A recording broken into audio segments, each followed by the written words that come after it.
ये जो बजट है 2025, ये किस तरीके से गेम चेंजर हो सकता है आपके according? As a country and as a government ये हमारे पास एक अनप्रेसिडेंटेड अपॉर्चुनिटी है, but we have to act right now. तो ये जो सन 2025 का ये जो बजट है, शायद ये एक बहुत बड़ा गेम चेंजर और लैंडमार्क होगा उस 2047 के विकसित भारत के ड्रीम को अचीव करने। इकोनॉमिक एक्टिविटीज को बूस्ट करने के लिए बजट 2025 में कौन कौन से ऐसे मेजर्स हो सकते हैं जिनको प्रायोरिटाइज करने की जरूरत है? एग्रीकल्चरल प्रोड्यूस है, from the stage of harvesting to the time it comes to the market, उसके बीच में ऑलमोस्ट 40 to 50% जो है वो हमारा फूड आइटम्स हैं, पर्टिकुलरली जो पेरिशेबल फूड आइटम्स हैं वो they are lost in the transit and they are lost in the value chain. तो एक तरफ हमें इन्फ्लेशन कंट्रोल करना है, दूसरी तरफ ग्रोथ के लिए जो है हमें अर्बन एंड रूरल कंज्यूमर्स की जो इनकम है उसको सॉलिडिफाई करना है। चाइना अपने इंटरनल प्रॉब्लम्स के वजह से and plus because of the fact कि geopolitically China took a very aggressive stance in the last 10 years.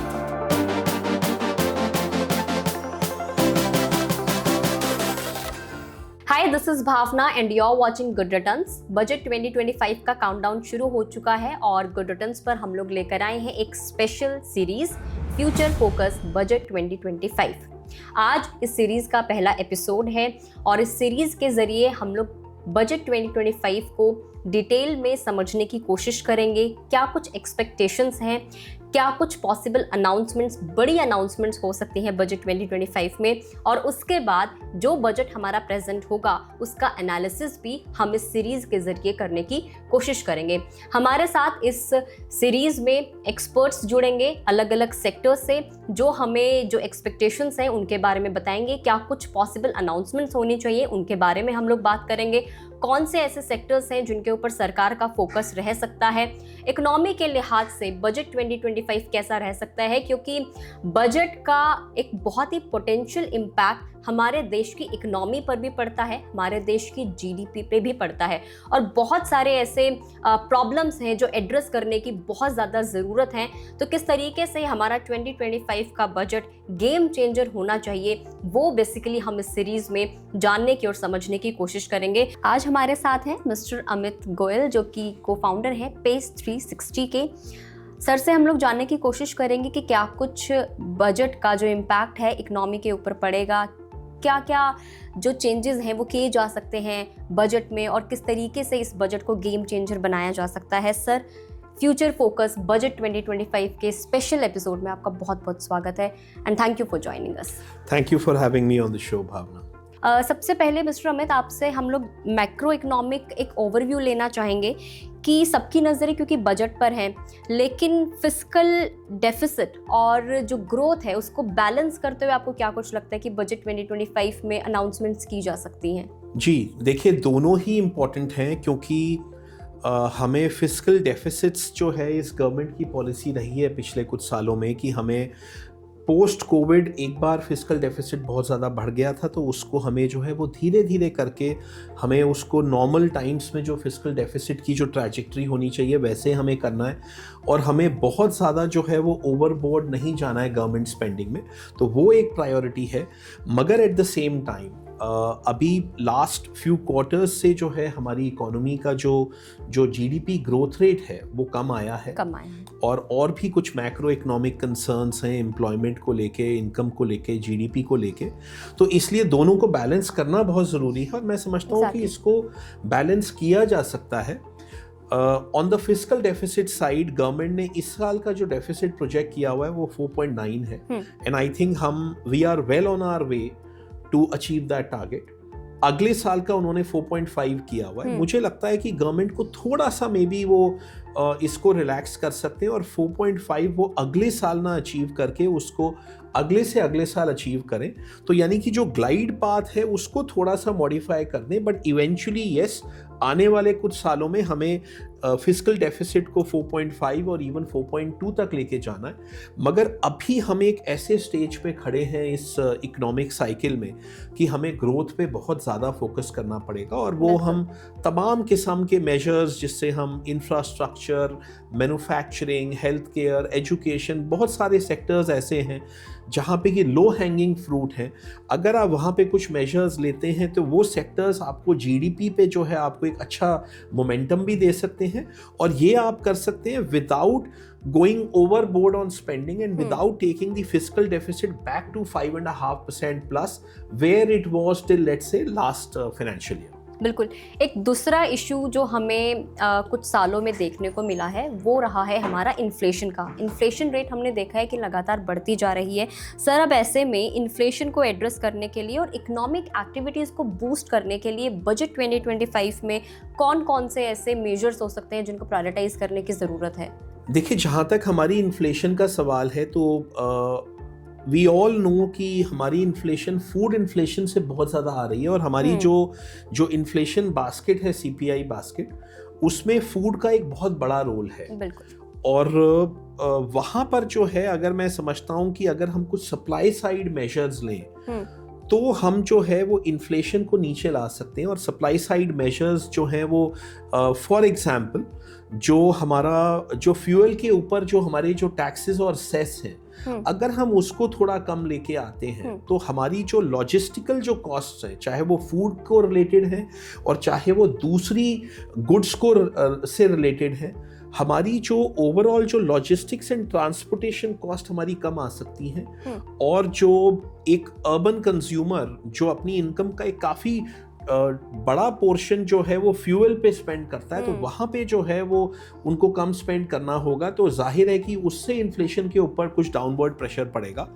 और दूसरी तरफ मैं समझता हूँ कि हमें हमारा जो एग्रीकल्चरल प्रोड्यूस है, from the stage of harvesting to the time it comes to the market, उसके बीच में ऑलमोस्ट 40 to 50% जो है वो हमारा जो फूड आइटम्स हैं, पर्टिकुलरली जो पेरिशेबल फूड आइटम्स हैं, वो they are lost in the transit and they are lost in the value chain.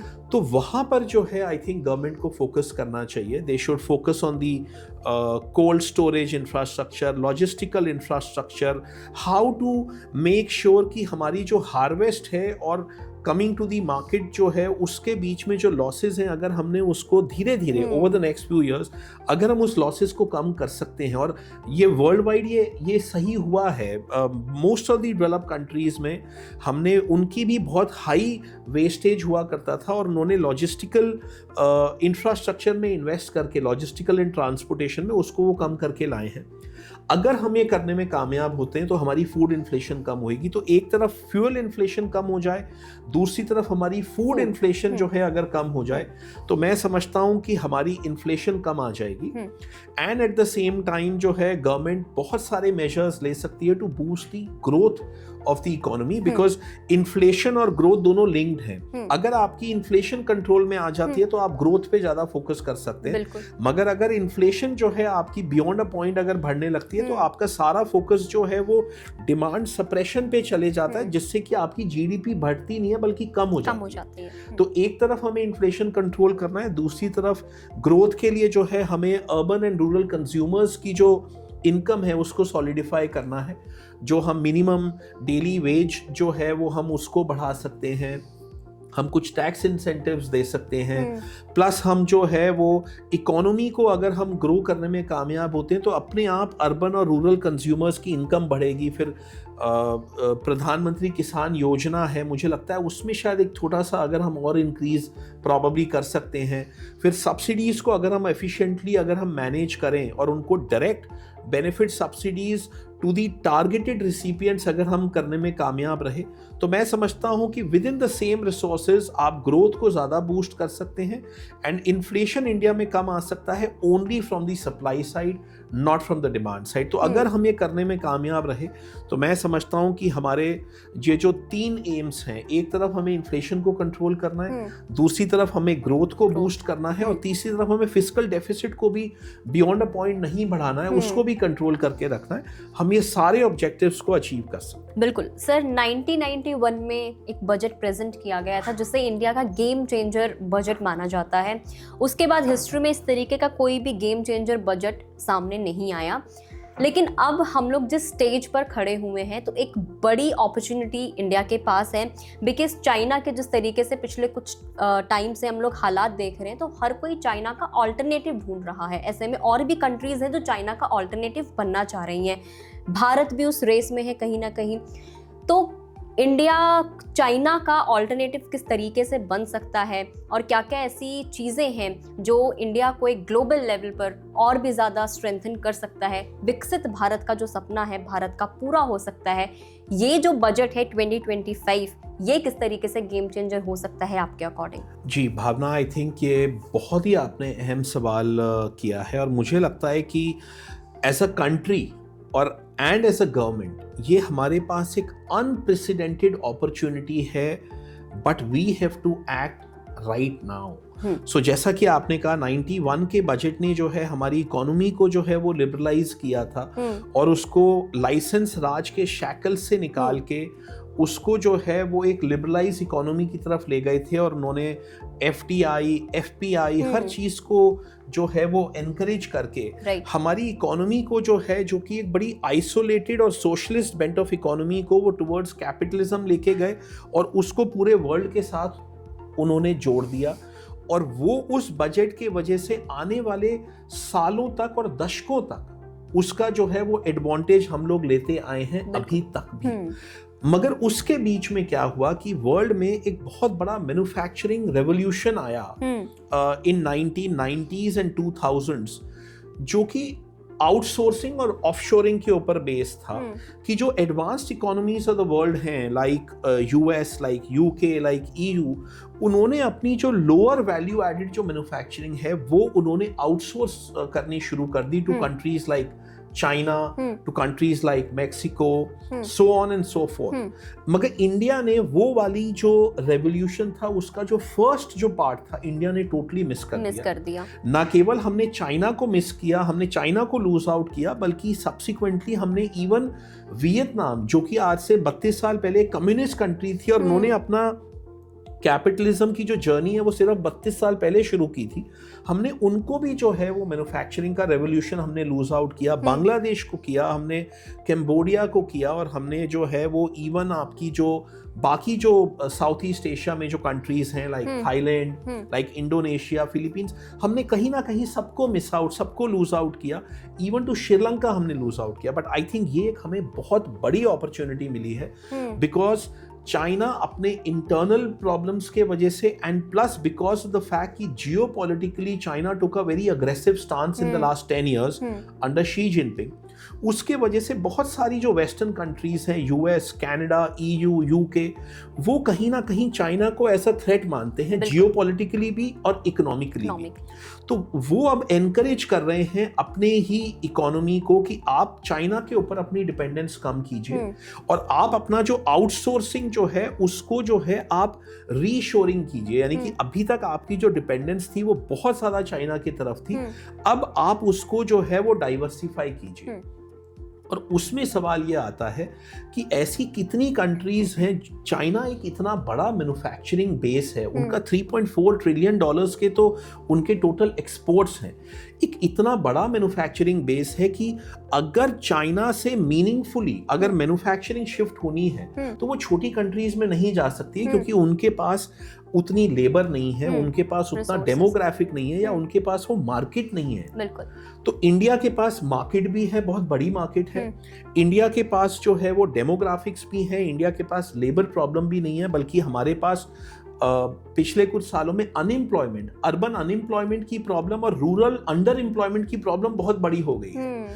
तो ये सारी प्रॉब्लम्स का जो है एक ही सॉल्यूशन है कि जो हमने first part of the manufacturing revolution in the world जो हमने मिस की जर्नी, अब हम उसको कैच कर सकते हैं और चाइना से हटकर ये जो मैन्युफैक्चरिंग जो सेटअप्स हैं, इकोसिस्टम्स हैं, प्लेटफॉर्म्स हैं, ये अब दूसरी कंट्रीज की तरफ जा रहे हैं। अगर ऐसे में हम अपना इनिशिएटिव लेके इसका एक बड़ा पार्ट अगर इंडिया में ले आए आने वाले कुछ सालों में, तो हमारी GDP को लेके, हमारे विकसित भारत के हमारे ड्रीम को लेके, हमारी अर्बन अनएम्प्लॉयमेंट को लेके, रूरल अंडर एम्प्लॉयमेंट को लेके, पॉवर्टी को लेके, हमारी extreme divergence in economic incomes, disparity of economic income, उसको भी हम कर सकते हैं।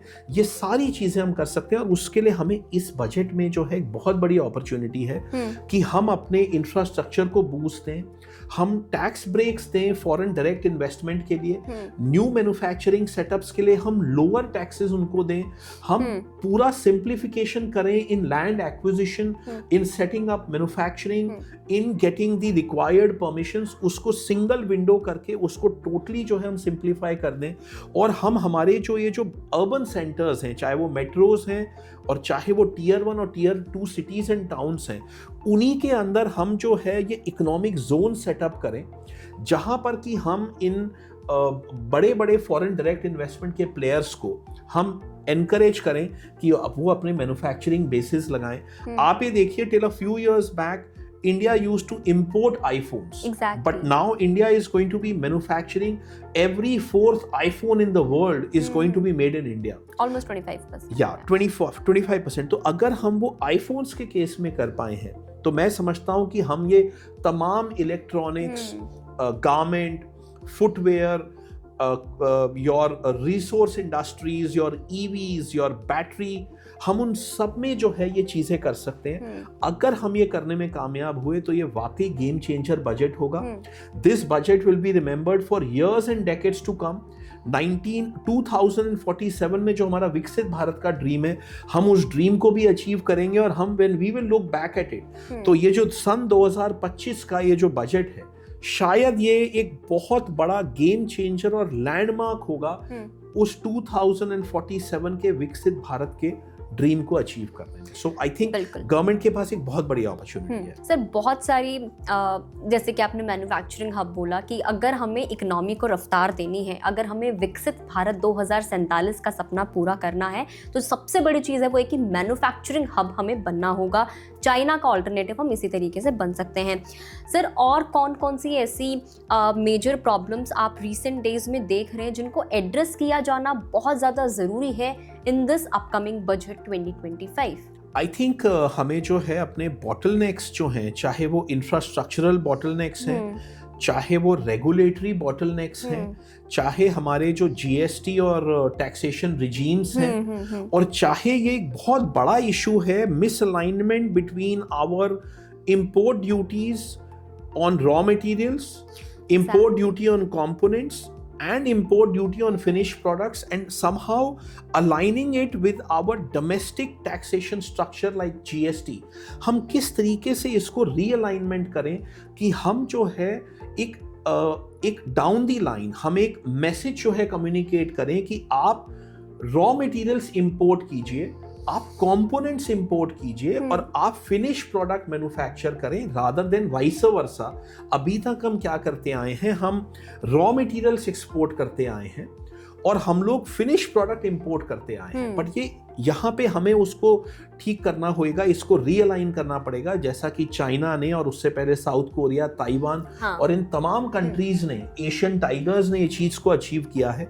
और वो हमें भी अब ये अपॉर्चुनिटी मिली है उसको अचीव करने की, कि through the simplification of the setting up of businesses, land acquisition, tax breaks, subsidies in setting up of important industries through PLI incentives, and then alignment of the import duty on raw materials, finished product and the GSTs. अगर ये हम सारी चीज़ें करने में कामयाब रहे तो मैं समझता हूँ कि हम ये अपना जो सपना है हम इसको अचीव कर पाएंगे। और यहाँ पे मैं ये बात जरूर कहना चाहूँगा कि वर्ल्ड में जितनी भी कंट्रीज फ्रॉम इमर्जिंग कंट्रीज और लो इनकम कंट्रीज से अगर वो डेवलप्ड हुई हैं तो वो सर्विसेज के दम पे नहीं हुई हैं, वो मैन्युफैक्चरिंग के दम पे हुई हैं। और हमने पिछले 30 इयर्स में, 40 इयर्स में हम एक बेसिकली एक सर्विसेज डिपेंडेंट, एक सर्विसेज लेड ड्रिवन इकोनॉमी हम लोग बन गए, विच इज गुड। हमने सर्विसेज में बहुत बड़े बड़े लैंडमार्क अचीव किए हैं, जो हमने आईटी सर्विसेज में और आईटीईएस में और तमाम सर्विसेज में जो हमने अचीव किया, दोस आर ग्रेट अचीवमेंट्स।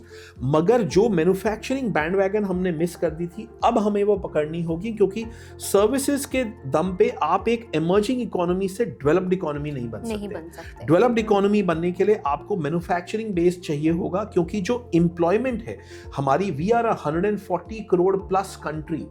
अगर हमें अपने यूथ को और हमारे अर्बन और रूरल एरियाज के यूथ को अगर हमें एम्प्लॉयमेंट देनी है, तो वो सर्विसेज के जरिए से सिर्फ नहीं हो सकती है।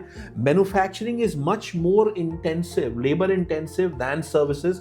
तो इंफ्रास्ट्रक्चर हो गया और मैन्युफैक्चरिंग हो गया, इन दोनों पे अगर हम फोकस करें तो हम ये तमाम जो प्रॉब्लम्स हैं related to income disparity, poverty as well as employment, हम ये तमाम प्रॉब्लम्स को जो है एड्रेस कर सकते हैं। बिल्कुल। अब थोड़ा सा सेक्टर स्पेसिफिक होके हम लोग बात करेंगे। सर, आपको क्या लगता है कि कौन से ऐसे सेक्टर्स हैं जिनको इस बार बजट 2025 में जो बजटरी एलोकेशन है हमारा, वो हाईएस्ट हो सकता है टू ड्राइव द ग्रोथ? देखिए, मुझे लगता है कि हमारे पास कुछ लो हैंगिंग फ्रूट हैं, जहाँ पे कि एज एन इकोनॉमी अगर हम अपने रिसोर्सेज को या अपनी पॉलिसीज़ को डायरेक्ट करते हैं, तो हम लोग जो है वो जल्दी जो है एक हायर इकोनॉमिक ग्रोथ हम लोग अचीव कर सकते हैं, which will then again have a chain reaction. क्योंकि जब आपकी इकोनॉमिक ग्रोथ बेटर होती है, आपकी इनकम्स बढ़ती हैं, आपकी इनकम बढ़ती है, तो आपकी जो है वो कंजम्पशन बढ़ती है, कंजम्पशन बढ़ती है तो वो फर्दर आपको एक वर्चुअस साइकिल में ले जाती है towards higher economic growth.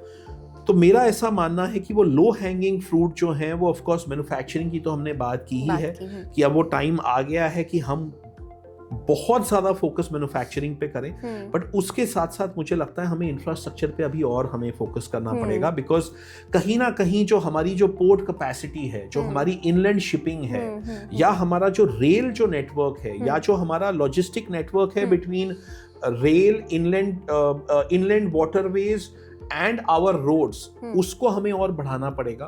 Port capacity अभी हमारी 2.5 बिलियन टन से, मुझे लगता है 2047 तक मिनिमम हमें इसको 10 से लेके 12-15 बिलियन टन्स कैपेसिटी पे जाना पड़ेगा, because India hopefully is going to become not just a manufacturing hub but also an export hub. अगर वो करना है तो हमें अपने इंफ्रास्ट्रक्चर को, पर्टिकुलरली हमारी इनलैंड वाटरवेज, हमारे logistics, transportation and port capacity, उसमें बहुत बड़े हमें इंक्रीज लाने होंगे।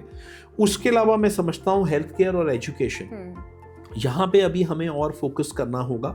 अभी हेल्थ केयर हमारी इकोनॉमी का जो है वो less than 2% of the economy है, इसको हमें 2.5% तक मिनिमम लाना होगा आने वाले 6-7 सालों में।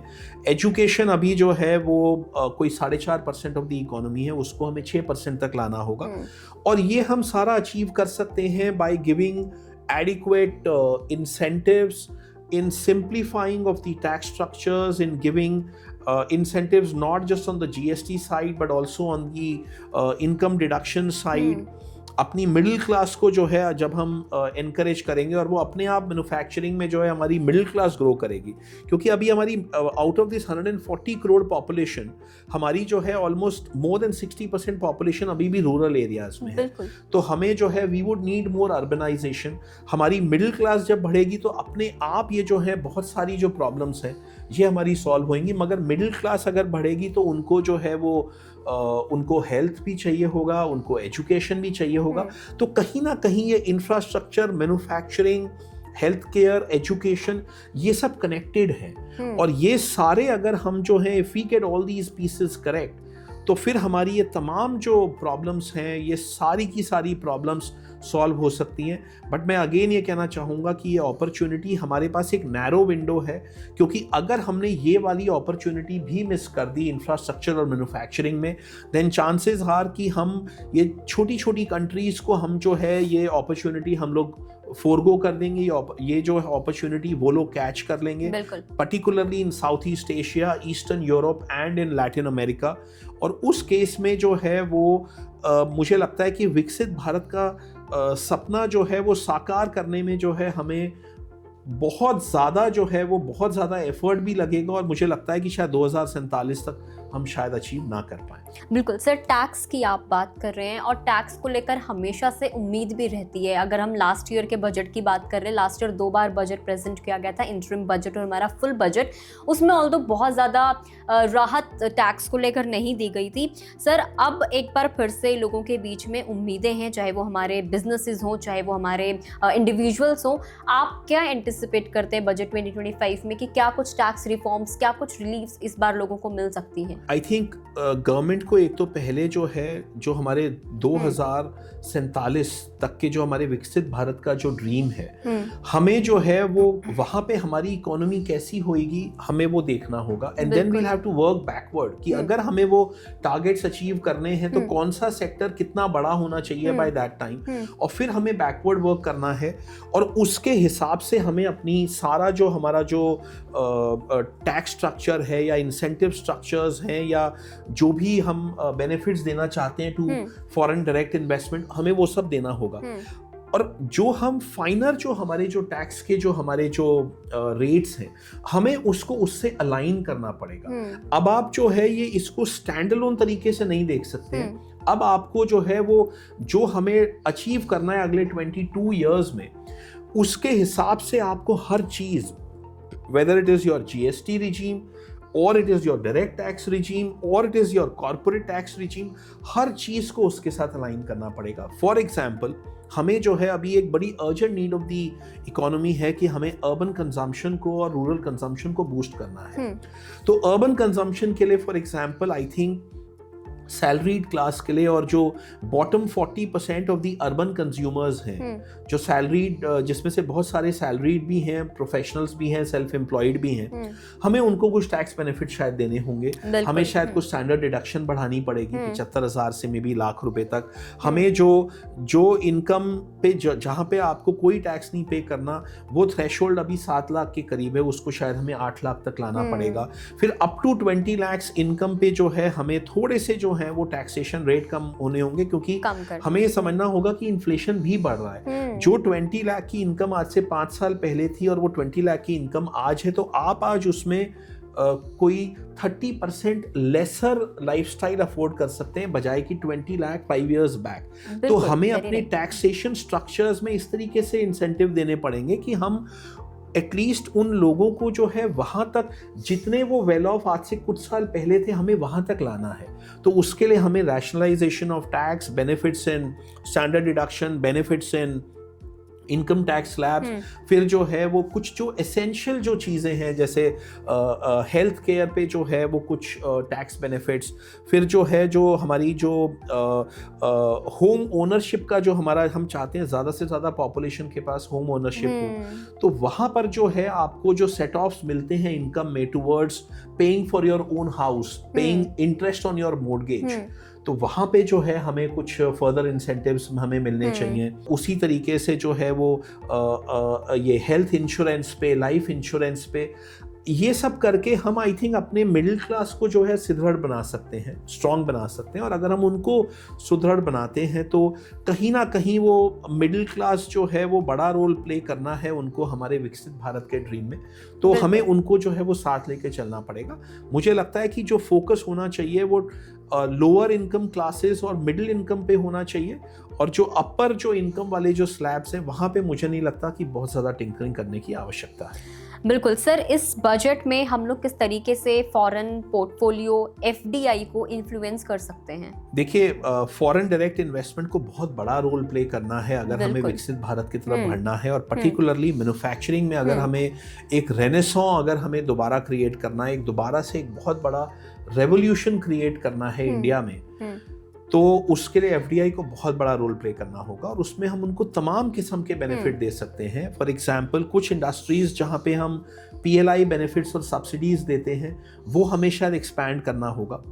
पर्टिकुलरली हमें ज़्यादा फोकस करना पड़ेगा हायर वैल्यू एडेड इंडस्ट्रीज पे। तो अगर हायर वैल्यू एडेड इंडस्ट्रीज में, जहाँ पर कि जो रॉ मटेरियल कंपोनेंट है उसमें और फिनिश प्रोडक्ट में बीच में बहुत सारा वैल्यू एडिशन हो रहा है, तो जितना ज़्यादा वैल्यू एडिशन होगा उतना ही जीडीपी बढ़ेगा, उतना ही जो है हमारी इकोनॉमी बढ़ेगी, उतना ही जो है वो total amount of wages and salaries जो जा रहे हैं वो भी बढ़ेंगे, because they are directly proportionally linked to the value added in a sector. तो आई थिंक हमें न्यू मैन्युफैक्चरिंग पे फॉर एग्जांपल यूनिट्स पे हम अपना इनकम टैक्स स्लैब भी कम कर सकते हैं, हम 15% ला सकते हैं। उनको सेटिंग अप में जो है again simplification, ease of setting up business, your rationalisation of filing returns, your policies related to income tax rates, ये सब चीज़ें जो हैं रोल प्ले करेंगी। और प्लस लैंड एक्विजिशन बहुत बड़ा रोल प्ले करेगा। और मैं समझता हूँ कि अनलाइक दी चाइनीज़ मॉडल जहाँ पे कि उन्होंने फॉरेन डायरेक्ट इन्वेस्टमेंट के लिए अलग ज्योग्राफिकल जोन्स बनाए, मुझे लगता है कि हमें अलग ज्योग्राफिकल जोन्स नहीं बनाने होंगे, क्योंकि एक तो हमारे पास समय कम है कि हम न्यू ज्योग्राफिकल जोन्स और सिटीज़ बनाकर वहाँ पर ये सेटअप करेंगे, तो उसमें समय बहुत ज़्यादा लगेगा। ये अपॉर्चुनिटी हमें अभी ग्रैब करनी है चाइना +1 की। तो हमें जो है एग्जिस्टिंग अर्बन एरियाज में जो है हमें ईयरमार्क करना पड़ेगा कि भाई ये वाला जो जोन है this will be a economic zone, जहाँ पे कि आपको तमाम किस्म के benefits, lower taxation, subsidies, ease of setting up, land acquisition, हर चीज़ को जो है हमें कंबाइन करके चलना होगा। और प्लस ऑफ कोर्स ये जो है उस साथ में जो पैरेलल जो लॉजिस्टिक्स और ट्रांसपोर्टेशन इंफ्रास्ट्रक्चर है अराउंड दीज प्लेसेस, उसको जो है हमें स्ट्रॉन्ग करना होगा। अगर ये हम करने में कामयाब रहे तो मैं समझता हूँ कि FDI will play a very very big role in this manufacturing renaissance, which is probably the most important thing which this country can target if we want to become a higher income country and a developed country in the next 2-3 decades. Sir, अगर हम India की बात कर ले तो global investment destination के तौर पर आप इंडिया की पोजीशन कहाँ देखते हैं आज? देखिए, वहाँ पे प्रोग्रेस हुआ है, बट आई फील कि अभी और प्रोग्रेस होना चाहिए। एक तो सबसे बड़ी बात यह है कि आज इंडिया जो है वर्ल्ड की सबसे बड़ी फाइनेंशियल मार्केट्स में से एक बन गई है। स्टॉक मार्केट की अगर हम बात करें तो we are more than $5 trillion stock market. तो हम वर्ल्ड की जो है पहली 3-4 बड़ी सबसे बड़ी स्टॉक मार्केट्स में आ गए हैं। तो वो अपने आप हमें एक इन्वेस्टमेंट डेस्टिनेशन बनाता है, क्योंकि अगर किसी बड़े फंड्स को अगर बड़ा पैसा इन्वेस्ट करना है तो India is a great alternative because of our size of the market, not just size of the financial market but size of the real market, size of the economy, हर किस्म से। तो एक तो सबसे बड़ी बात तो वही, और इसको हमें फर्दर ग्रो करना है। दूसरी तरफ मैं समझता हूँ कि हमें गिफ्ट सिटी को जो है एक और बहुत बड़ा हमें प्लेटफॉर्म बनाना चाहिए, both in attracting FPIs and also for Indian money to be channelised outside. तो मुझे लगता है कि अगर हम गिफ्ट सिटी के थ्रू अगर जो है इंडिया में अगर जो मनी आ रहा है वहाँ पे हम कुछ एक्स्ट्रा टैक्स बेनिफिट्स दें, तो वो अपने आप हमें एक बहुत बड़ा सिर्फ डोमेस्टिक डेस्टिनेशन नहीं, एक ग्लोबल डेस्टिनेशन हमें बनाने में कामयाब हो सकता है, both from India inbound and India outbound perspective. हमारे जो म्यूचुअल फंड्स हैं उनके पास इतने अमेजिंग प्रोडक्ट्स हैं which have created so much wealth for domestic Indians. अगर वो ही सारे प्रोडक्ट्स हम रेगुलेटरी ये पॉसिबल कर दें कि वो ग्लोबली जो है वो प्रोडक्ट्स जो हैं US, UK, Europe and other developed markets of the world में वो प्रोडक्ट्स लिस्ट हो जाएं, और वहाँ पे जो है foreign nationals, FPIs, institution, sovereign funds, pension funds हमारे म्यूचुअल फंड प्रोडक्ट्स में डायरेक्टली ओवरसीज जो है वो इन्वेस्ट कर पाएं, और वो पैसा फाइनली जो है इंडिया में आके हमारी कंपनीज में इन्वेस्ट हो। तो आई थिंक ये एक बहुत बड़ा स्टेप हो सकता है। बाकी मैं समझता हूँ कि गवर्नमेंट को अभी STT और नहीं बढ़ाना चाहिए, बिकॉज ऑलरेडी हमारा STT काफ़ी बढ़ चुका है। हमारा लॉन्ग टर्म और शॉर्ट टर्म टैक्सेशन रेट्स भी अब काफ़ी बढ़ गए हैं, तो मुझे लगता है कि उसको अभी हमें नहीं बढ़ाना चाहिए। और इंडियन म्यूचुअल फंड्स के जो ओवरसीज प्रोडक्ट्स हैं, they can only invest in fund of fund structures, वो डायरेक्ट बाहर की कंपनियों में इन्वेस्ट नहीं कर सकते। मुझे लगता है कि वहाँ पे उनको वो अलाउ कर देना चाहिए, और वो उनकी जो ओवरऑल जो लिमिट्स हैं उस लिमिट को बढ़ा देना चाहिए। तो आई थिंक अगर हम इंडिया इनबाउंड और इंडिया आउटबाउंड दोनों पे इस तरीके से फोकस कर पाएं through simplification, rationalisation and through regulatory simplifications and benefits, तो मुझे लगता है इंडिया एक बहुत बड़ी domestic as well as global destination जो है वो बन के निकलेगा बिल्कुल नेक्स्ट 5 to 10 years में। सर मेरा आखिरी और फाइनल जो आपसे क्वेश्चन है वो ये है कि यूनियन बजट 2025 को एंटिसिपेट करते हुए रिटेल और इंस्टीट्यूशनल इन्वेस्टर्स को किस तरीके से अपने एसेट एलोकेशन को एडजस्ट करना चाहिए, किस तरीके से स्ट्रैटेजीज बनानी चाहिए? देखिए मेरा ऐसा मानना है कि जो हमारी जो इंफ्रास्ट्रक्चर थीम है या कंस्ट्रक्शन थीम है ये जो है ये अच्छा करेगी। मुझे लगता है हमारा जो रेलवेज है, एरोनॉटिक्स है, हमारा डिफेंस है, क्योंकि धीरे धीरे करके हम ये चाह रहे हैं एज अ कंट्री कि हमारा रेलवे, एरोनॉटिक, डिफेंस की ज़्यादा से ज़्यादा मैन्युफैक्चरिंग इंडिया में हो। तो आई थिंक वो कंपनीज जो हैं आने वाले 5 से लेके 10 साल में बहुत बड़े बेनिफिशरीज होंगे इंडिया की ग्रोथ के। फिर ये जो इंडिया को अगर एक मैन्युफैक्चरिंग हब अगर बनना है तो केवल वो कंपनियां ही नहीं जो वो मैन्युफैक्चरिंग प्लांट सेटअप करेंगी, बल्कि जो कंपनियां उनको केटर कर रही हैं। फॉर एग्जांपल जो कंस्ट्रक्शन कंपनियां जो इंडस्ट्रियल कॉम्प्लेक्सेस बनाएंगी, जो ट्रांसपोर्टेशन और लॉजिस्टिक्स का इंफ्रास्ट्रक्चर बनाएंगी, जो उनको बेसिक जो है मटेरियल सप्लाई करेंगे, आई थिंक वो इंडस्ट्रीज भी जो है वो बहुत अच्छा करेंगी। क्योंकि कौन कौन सी कंपनीज एक्चुअल सेटअप होती हैं उनमें से अभी बहुत सारी कंपनीज जो है लिस्टेड नहीं होंगी, मगर जो कंपनियां उनको केटर करेंगी वो कंपनियां बहुत सारी लिस्टेड हैं। So I think construction theme, infrastructure theme, railways, aeronautics, defence, transportation, logistics, ये सारी थीम्स मुझे लगता है कि बहुत अट्रैक्टिव थीम्स हैं। और अगर हम in the run up to the budget अगर हम इनके तरफ अगर हम थोड़ा एलोकेशन बढ़ाते हैं तो मेरा ऐसा मानना है कि हमें बजट के बाद जो है वो हमें अच्छे इन्वेस्टमेंट रिटर्न्स देखने को मिल सकते हैं। और प्लस केवल not just from a short term point of view but even from a multi year point of view, I think these are great investment themes. बहुत ही इंसाइटफुल डिस्कशन रहा मिस्टर अमित आपके साथ। ये बहुत ही डिफरेंट एस्पेक्ट पे बजट 25 को समझने की कोशिश की है। बहुत ही डिटेल में हम लोगों ने जाना है कि इकोनॉमी का क्या कुछ इम्पैक्ट पड़ता है इकोनॉमी के ऊपर बजट का, वो हम लोगों ने समझने की कोशिश की। और क्या कुछ ऐसे मेजर्स हैं जो गवर्नमेंट को लेने चाहिए इंडिया की ग्रोथ को बूस्ट करने के लिए, वो हम लोगों ने बहुत ही डिटेल में समझा है। थैंक यू अमित सर हम लोगों से बातचीत करने के लिए, आपका बहुत बहुत शुक्रिया। Thank you for having me on. आपने अमित गोयल को अभी सुना है। आई होप आपको ये जितनी भी जानकारी है आपको बहुत अच्छे से समझ में भी आई होंगी और बहुत ही वैल्यूएबल ये जानकारी आपको लगी होंगी।